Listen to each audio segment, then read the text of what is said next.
Hello, ladies and gentlemen. My name is Daniel, and I am one hell of a nerd. And today we are going to be discussing the Game Awards.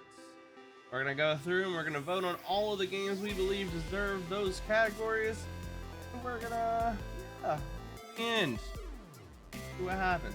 All right, nominees for the 2023 Game Awards. Game of the Year. Recognizing a game that delivers the absolute best experience across all creative and technical platforms. Our nominees are Alan Wake, Baldur's Gate 3, Marvel's Spider-Man 2, Resident Evil 4, Super Mario Bros. Wonder, and The Legend of Zelda Tears of the Kingdom. This is an easy dub.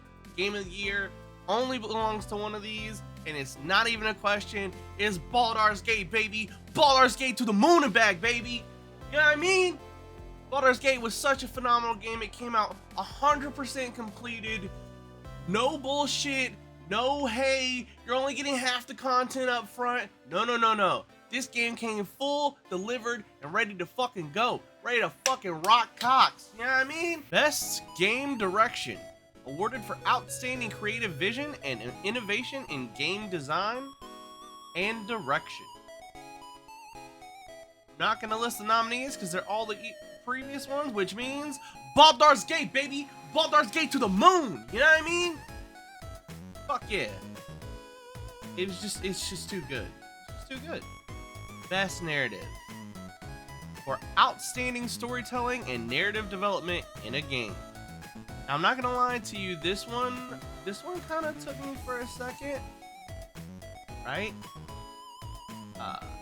Baldur's Gate's incredible. Narrative is really, really good. But I'm actually gonna hand it to Marvel Spider-Man 2, and hear me out before you crucify me out there, okay? If you've played Spider-Man 2, okay? You've played it. There are a few side missions, like the homeless guy with his birds, the grandfather that got lost. These little moments are just incredible. They make you feel something immediately. And while overall I do think the best narrative total is still Baldur's Gate 3, it's the little things in Spider-Man 2 that really, I think, clinch it out for me. We're gonna go with Spider-Man 2. Best Art Direction. For outstanding creative and or technical achievement in artistic design and animation. Our nominees are Alan Wake 2, Hi-Fi Rush, Lies of P, Super Mario Bros. Wonderland, and The Legend of Zelda Tears of the Kingdom. So here's what I'm gonna say, right?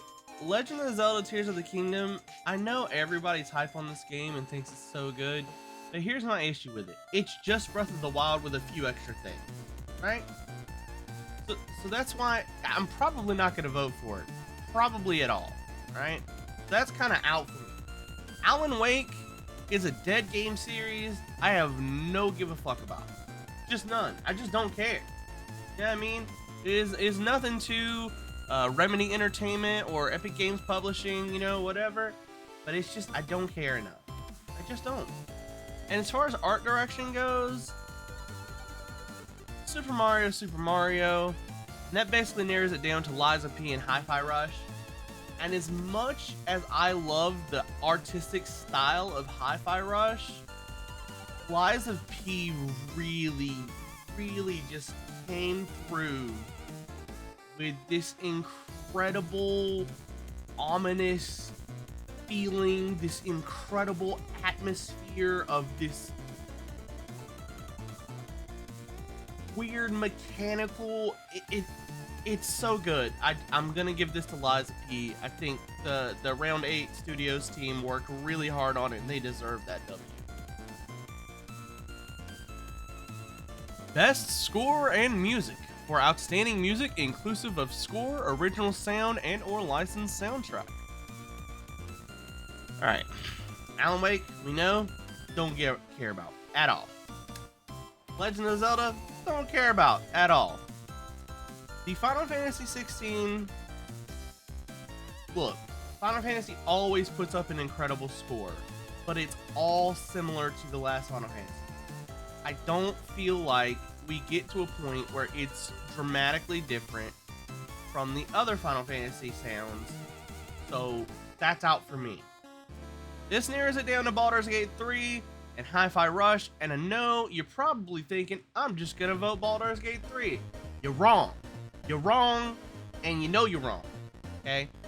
The reason I'm giving the best score and music to Hi-Fi Rush is if you played the game, you know it's a very similar style in music and sound to like a Jet Set Radio Future, and it kind of does its own thing, right? It matches a lot of the sounds to the like of the game, I guess is the best way to put it. It really matches in sync with the rhythm of the game, the way things are. So I'm gonna go with Hi-Fi Rush for audio director Shuichi Kobori.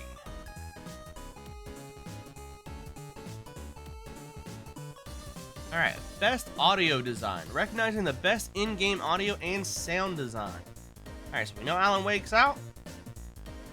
Here's the thing. I love Resident Evil 4. It's a great game. I even played the remake. I didn't get to finish it, but I played it. It's a lot of fun. Issue I come across is Resident Evil 4 came out when I was in middle school. And so I feel like giving it the best audio design here, I can't with a good conscience do that. It does have an incredible ambiance, and it definitely does give you that horror vibe, and it definitely gives you what you want, but I just can't vote for Resident Evil. Spider-Man 2, man, I'll tell you, Spider-Man 2 is really good. Really good. I'm not gonna lie. But I don't think it comes close to the other two. Right? And now I know what you're thinking. You're like, probably going with Hi-Fi Rush. You know what I mean? And to be honest, I don't think that's a bad choice in any way, shape, or form. So if you choose that, hey, more power to you, man. You're right there. However, I gotta give it a Dead Space. I don't know if you ever played Dead Space before. I don't know if you've ever... I know I'm literally contradicting everything I just said about Resident Evil 4, but if you play Dead Space, it fucking...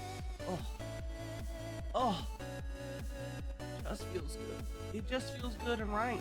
Everything about it, you know, all the game design elements, like, it's so good. It's so good. I'm giving it to the Dead Space boys at Motive Studio.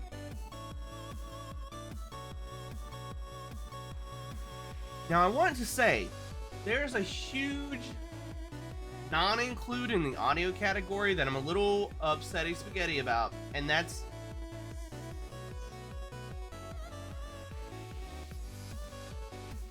the big, like, non-include here is for sure gonna be our Bomb Rush Cyberpunk. Now, if you know anything about Bomb Rush Cyberpunk, you would know that it is basically Jet Set Radio Future. If you played Jet Set Radio Future, you know that it is an incredible game, along with an incredible, almost unbeatable soundtrack. There was a clip of it right there. So if you know anything about Jet Set Radio Future, you know Hideki Naganuma did the original soundtrack for it. Incredible soundtrack. I still listen to that soundtrack to this day. It's that good, okay? They brought Hideki Naganuma back for Cyberpunk, or Bomb Rush Cyberpunk. right? I don't know how that isn't included in the best soundtrack, because it's like Hideki Naganuma has historically had one of the greatest soundtracks for any game ever. Like, it is historically just Hideki Naganuma is it, man. So I'm really sad that they didn't include that. I'll be honest with you. Anyways, best performance awarded to the individual for voice over acting, motion, and or performance capture. All right, we're immediately just gonna take Final Fantasy out, and the reason we're gonna do that is because, I mean, some of the voice acting's not all that, right? We don't care about Alan Wake 2. Just don't care. Sorry, Melanie Liburd. I'm sure you did an incredible job. And this narrows it down to 4 people. Yuri Lowenthal, while I love your job at being Peter Parker, I still think that just doesn't own up to Neil Newbon or Idris Alba or Cameron Monaghan, and so we're gonna cut him out. He's gone. All right, that leaves us with Cameron Monaghan, Idris Alba, and Neil Newbon. Now, don't get me wrong. Newbon. Cameron would probably win if it was just cool factor, because he's a really awesome Star Wars nerd, and he's just really good with the fan base. So I really appreciate him for that. But that's not what we're here for. Unfortunately, we're gonna cut him out. Sorry, not sorry. Idris Alba. I love Idris Alba. Idris Alba is one of my favorite actors of all time, and I haven't played Cyberpunk Phantom Liberty, I'll be honest with you. But I played Cyberpunk. I'm not a fan of the game, so unfortunately I'm just not going to choose that. What I am a fan of is Astarion. And Astarion is such a character that feels alive and just on his own terms, that I don't feel like any other fucking person comes even close to making a character feel alive and their own person like Neil Newbon did for Astarion. So, it's Neil. Sorry. Sorry, not sorry.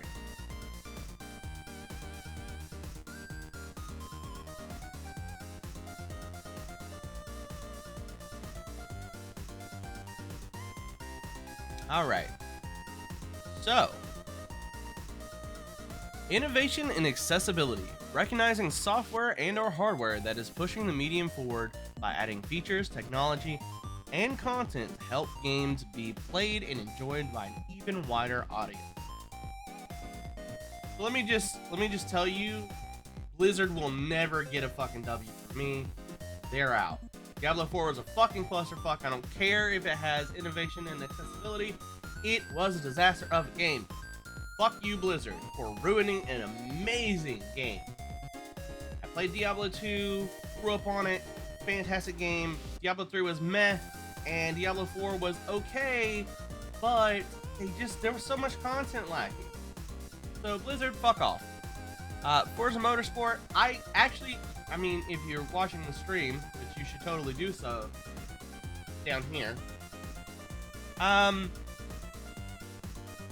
Forza Motorsport, I attempted to play it. Unfortunately, it is got shit performance for the PC.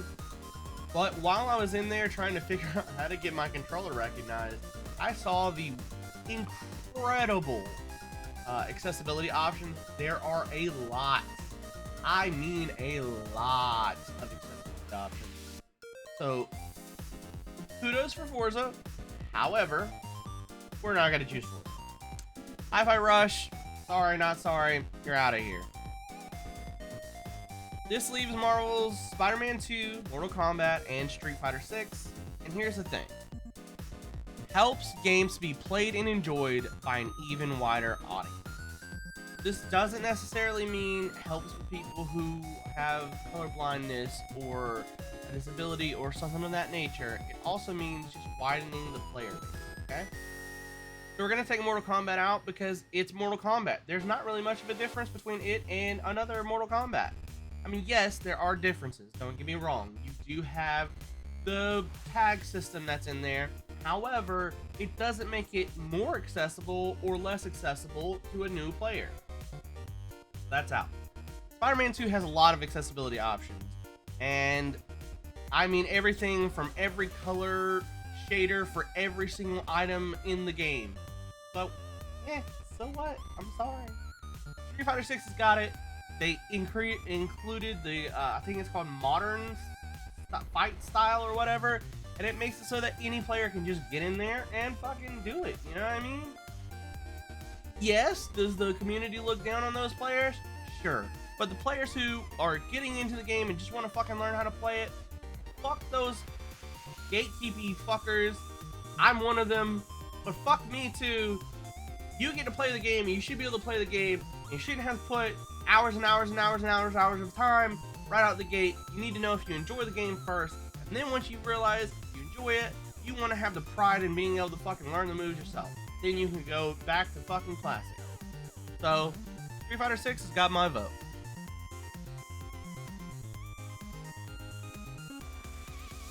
Games for impact. For a thought-provoking game with a pro-social meaning or message. Alright, gonna be honest, we don't care about this category. I don't know any of those games, never heard of any of them, never played any of them. So we're just gonna move right along. Best Ongoing. Awarded to a game for outstanding development of ongoing content that evolves the player experience over time. Alright. I'm gonna skip going through all these. I'm just gonna tell you what it is. I'm choosing Fortnite here. I know. But here's the thing. Genshin is just Genshin. It doesn't matter that they add new elements or whatever. It plays exactly the same. There's no difference. Final Fantasy 14? Sure. Maybe. Maybe it's great. I wouldn't know. I don't care. I have a really bad history with Final Fantasy 14. It can go eat a dick. Cyberpunk is Cyberpunk. There's no changing it. There's no additional content that like major drastically changes. The Liberty Island thing, it's just more of the same shit, which is fine. It has an awesome story to go with it, but it's the same thing. There's not really a huge drastic change in it. Apex Legends, sometimes they change things dramatically and evolve the game, but not very often. Most of the time it's just the same shit over and over again. Giving it to Fortnite because every season they come up with something new for the next season. They add a new gameplay mechanic. They add a new part of the map that changes how you play around. They change, I mean, for chapters, from chapter 6 to chapter 7, there's huge changes, right? So I'm gonna give it to Fortnite because they really do put a lot of time and effort in making the game feel fresh over and over and over again. Alright, best community support. Recognizing a game for outstanding community support, transparency, and responsiveness, inclusive of social media activity and game updates patches. Alright, here's the deal. Again, Final Fantasy 14, never gonna win with me. Sorry, bad history. Destiny is a toxic sludge of a game that is just a, hey, give me more money so you can play more content. Fuck Bungie, fuck Destiny. I'm sorry, Halo was better. You should go back to making AAA title games that aren't Destiny. No Man's Sky has an interesting community, and they have done a very impressive job of coming back from the shit show that they were originally. But, Cyberpunk, same thing. It was a shit show, no it's not. I'm giving it to Baldur's Gate, and here's why I'm giving it to Baldur's Gate, right? Community support. I hear that and I instantly go, community mod creators. Larian nailed it. They gave all the modders all the tools that they could possibly need. They patched the game pretty quickly and have fixed issues. They even included the magic mirror so you could change your appearance, which, yes, should have been in the game from the beginning, but it wasn't. Community outcry came out, and within 2 patches, it was in the game. Give it to Larian. because of the mod support for the game, the way Larian has handled all of the support for the community. They just kind of nailed it.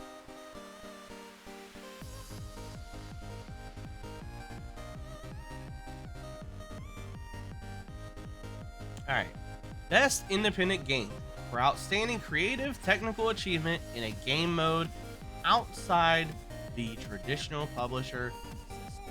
Game made, not game mode.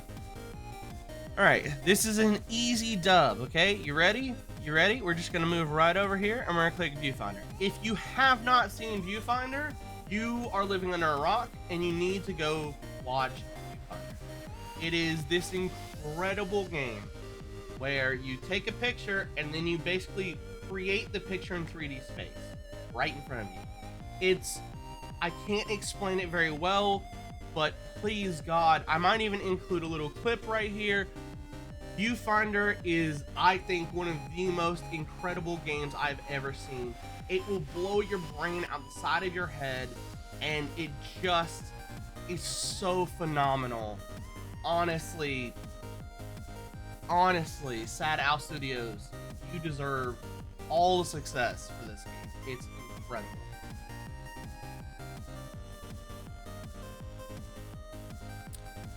Best debut indie game. This is going to be an easy dub. For all the reasons I said before, Viewfinder is 100% my winner here. I'm not even sure if the game is actually out, but they put a demo out at some point in time, and the demo was so enthralling that it just, man, I'm telling you, if you have not played this game, please go download the demo. You are doing yourself an injustice for not playing this. It is a puzzle game for sure, but oh my God, man, it brings back Portal vibes of how revolutionary Portal was when it first came out. It gives me that same feeling, and Portal's an incredible fucking game.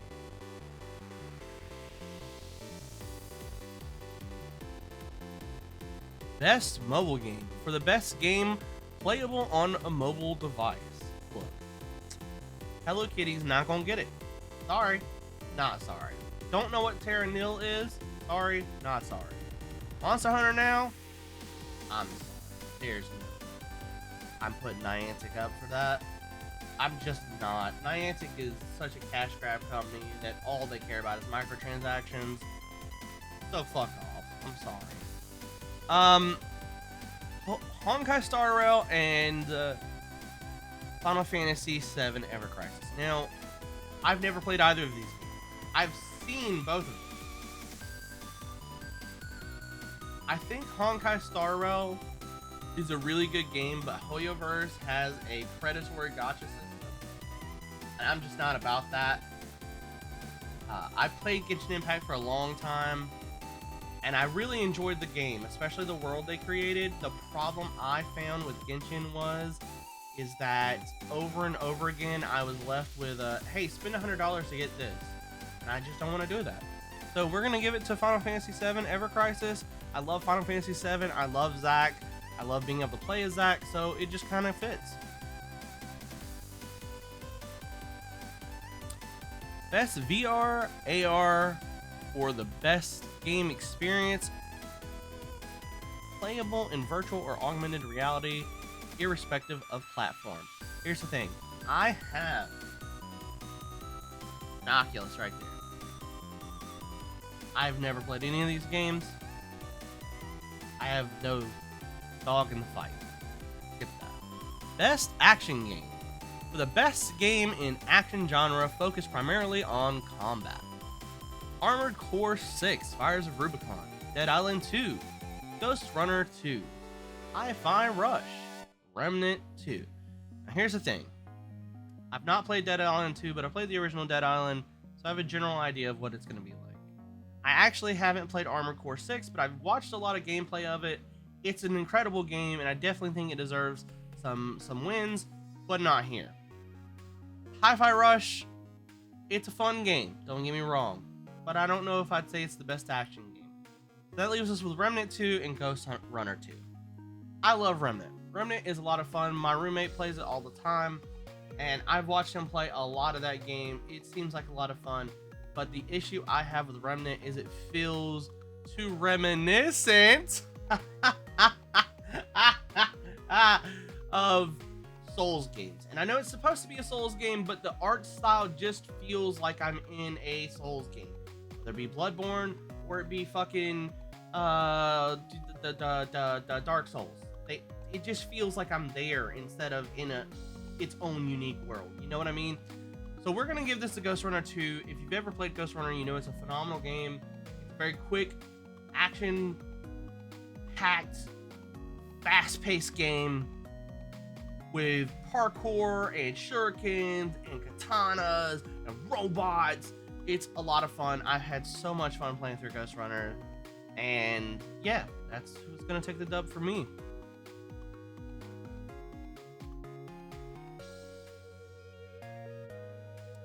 Best Action Adventure. The best action adventure game combining combat with traversal and puzzle solving. Alright, Alan Wake 2, completely out. We're gonna nip that in the bud. Legend of Zelda, out, gone. Sorry, not sorry. This leaves us with 3 games. Resident Evil, you're gone. Sorry, you're an old game, and I understand that you've done some new things. I don't care. Sorry, you're out. Leaves us with Star Wars Jedi Survivor and Marvel Spider-Man 2. And while Star Wars Jedi Survivor is an incredible game to its own right, I definitely think the W just has to go to Marvel Spider-Man 2. The puzzle mechanics are a lot of fun, in my opinion, especially when it comes to like the genome splicing and whatnot. They're challenging, some of them, like the ones where you have to create chemical compounds and whatnot. That shit is hard, especially when you get to the end and they're just like, hey, here's a blank map, figure it out. It took me a long time to figure that out.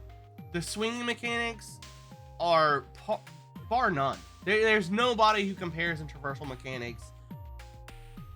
It's just Spider-Man. Like, there's nothing else. It's so good. Between the web wings, between the slingshots, the web slinging, you know, it's just so good. So it's Spider-Man. There's no question. All right, best RPG for the best game design with rich player character customization. We're gonna skip all this because we already know it's Baldur's Gate 3. No question asked. There's no other RPG there in my eyes. Sorry, not sorry. Best fighting game. I had to look this game up, God of Rock. If you haven't looked it up, it's actually pretty interesting. It's kind of like Guitar Hero meets fighting games. It's interesting. Not a fighting game in my opinion. Don't care. Don't care about Pocket Bravery. Don't care. Mortal Kombat 1. Awesome game. Awesome game. Awesome game. Nickelodeon All-Star Brawl 2. I have to give them a credit here. We said we wanted it to be better. They were like, oh, okay, well, we'll make another one. And then it was just graphically 100 times better on the second game. It feels very good. It's a fun game. Honestly, if you haven't played it, it's actually a lot of fun. If you like Smash Brothers, but you don't have a Nintendo console, this is it for you. Street Fighter, really, really great game. And honestly, it comes down to Mortal Kombat and Street Fighter for me. And here's the thing. Mortal Kombat just feels like Mortal Kombat, except for there's a tag partner now. And there are some unique characters there that have changed a little bit of the landscape. But I just feel like Street Fighter came out swinging a little bit harder with the modern controls, classic controls, the free roaming world where you have like pop-up arcade machines. I mean, yeah, I don't understand why we didn't for Mortal Kombat. I don't understand why we didn't get a conquest mode like the original Deadly Alliance. Was it Deadly Alliance? No, it was Deception. Like Deception. Why didn't we get a conquest mode like Deception? I don't know. So yeah, I'm gonna give this to Street Fighter. Awesome job, Capcom. Nailed it.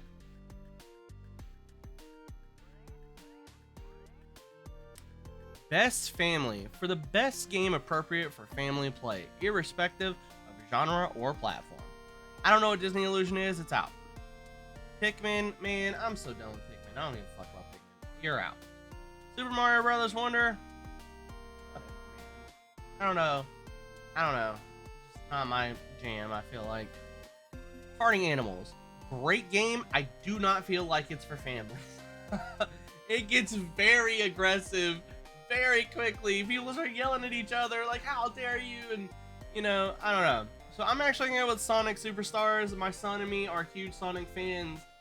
So yes, I had bias coming into this, but the fact that I get to play Sonic and I get to play it with my son, it's awesome. I love that. So Sonic it is. Best sim/strategy game. Best game focused on real-time or turn-based simulation or strategy gameplay, irrespective of platform. I'm just gonna get quick to this, and I'm gonna say City Skylines. I've played the City Skylines games before. I have City Skylines 2 downloaded on my computer. I've started it, but I haven't like really got into it, but I know how in-depth the game is, and it's just so good, especially if you're into that city building kind of thing. I don't think the other games can compare to it. So we're just gonna make that quick, brief, and to a point. Best sports or racing for the best traditional and non-traditional sports and racing game. Again, quick, easy dub, Forza Motorsport. It is the best sim racer out there. You can't tell me otherwise. It's so good. I love it. If only its PC performance wasn't absolute dog shit.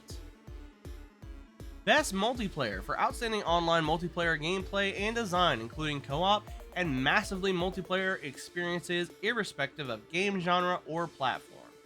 This one's gonna surprise you guys. I'll tell you this. You're probably thinking, I said Baldur's Gate to the moon. Here's the problem with Baldur's Gate. If I add mods to my game, I can't play with anyone else. Unless they have the exact mod list I have, right? There are games where when you go into someone's world, you automatically download that mod set, right? And then when you go into another person's, it just continues to go like that, right? I wish that was in this game, because basically I modded my game to be vanilla plus, so it's the vanilla game experience, but it just has WASD movement, so it feels more, you know, I went for more of an immersion kind of thing.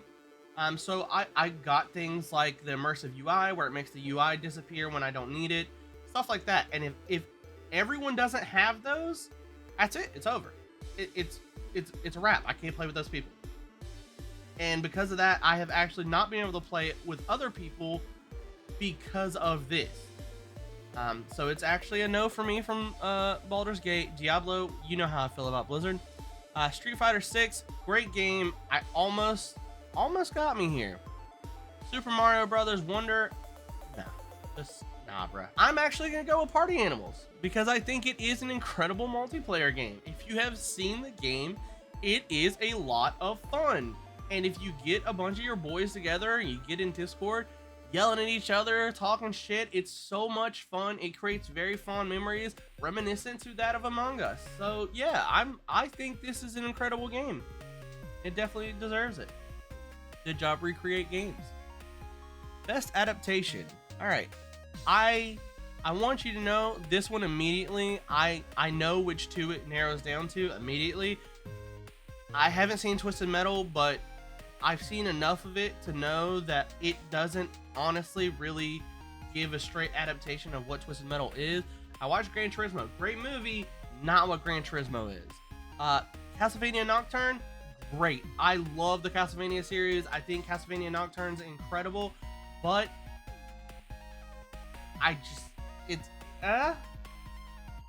so that leaves us with the Super Mario Brothers movie and The Last of Us, alright? The Last of Us was so fucking good.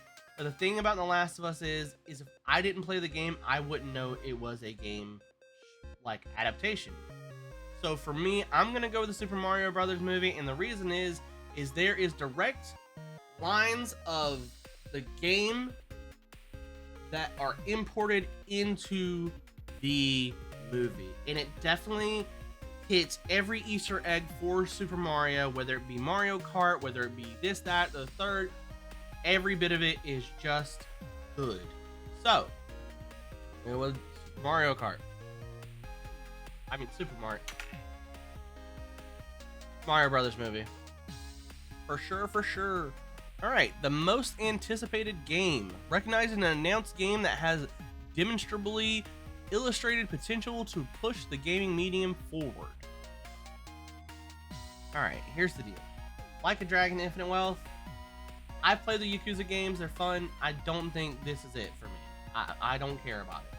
Hades 2, again, played the games. I don't care as much, I guess. Star Wars Outlaws, we haven't seen much on it, so I don't know how we can know if it has potential to push the gaming medium forward. We don't know much about it, just straight up. We have seen a lot about Tekken 8, and Tekken 8 looks like a lot of fun, and it does dramatically change the gameplay mechanics up with the heat system, and does make people push forward and more aggressively. However, I don't care. I just want Final Fantasy Rebirth. Holy shit, have you seen the gameplay trailers? Oh my god, the game looks so much fun, and they've changed so much. They just took everything from Final Fantasy VII, a remake, the original, and was just like, hey, let's just add a fuck ton of layers on top of it. Fucking combo moves, fucking... The map is like 2 times as big. We get an open world this time.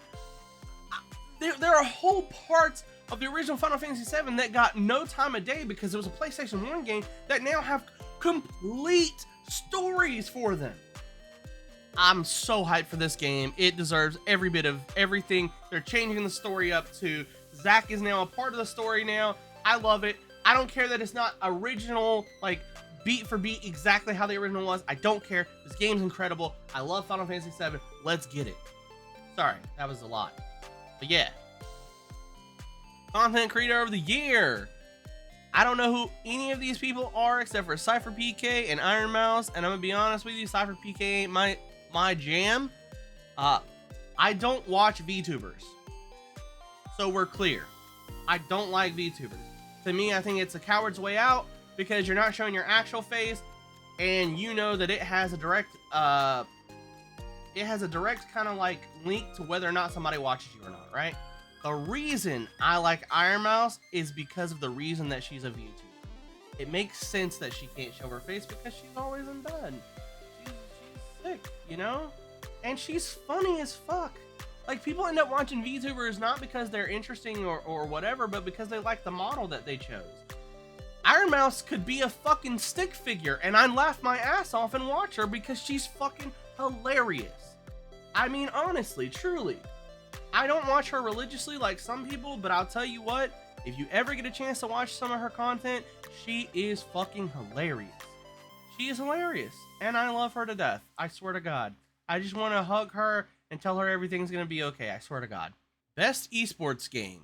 For the game that has delivered the best overall esports experience to players, inclusive of tournaments, community support, content updates, and irrespective of genre or platform. No to Counter-Strike, toxic piece of shit game. No to Dota, too complicated of a game. I love League of Legends. And their community support is a little iffy, I'll be honest. Their content updates are a little iffy because the balance is always fucking weird, you know? Their tournaments are awesome, don't get me wrong. How they do things, I feel like, is how everybody should do esports.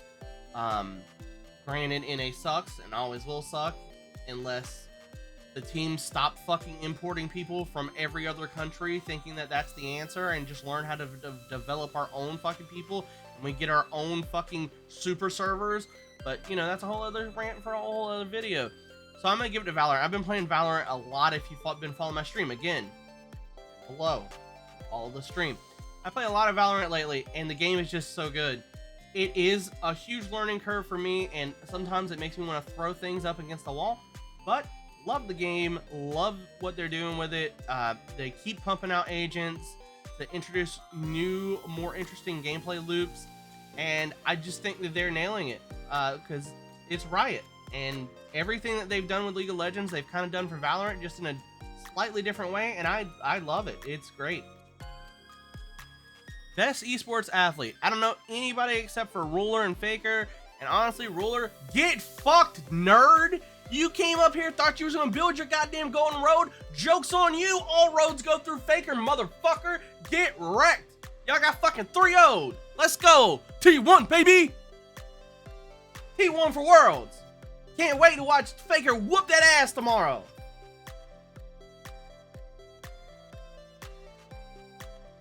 Best esports team. Don't care. Don't care about any of them. Honestly. Not my fight. Don't care. Best esports coach. Again, I don't care. Not my fight. Best esports event. Recognizing an event across single or multiple days that delivered a best of class experience for participants and broadcast audience. If you know, you know.